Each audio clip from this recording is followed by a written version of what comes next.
What's up everyone and welcome back to another video. Today we're going to see how to make Minecraft thumbnails.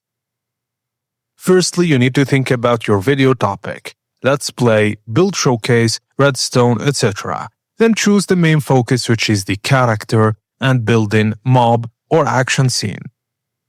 Open Minecraft and set up your scene, then press F1 to hide the HUD for a clean shot.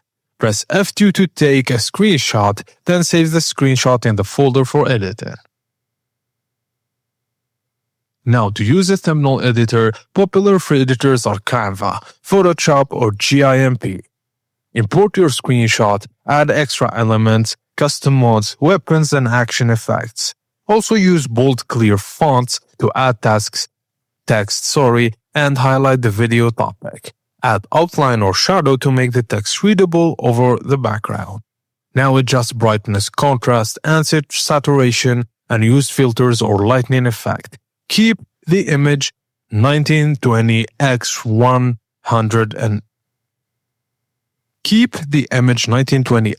1080px for YouTube. And that's it guys, as simple as that. Thank you for watching and please don't forget to like and subscribe for more tips and tricks like this.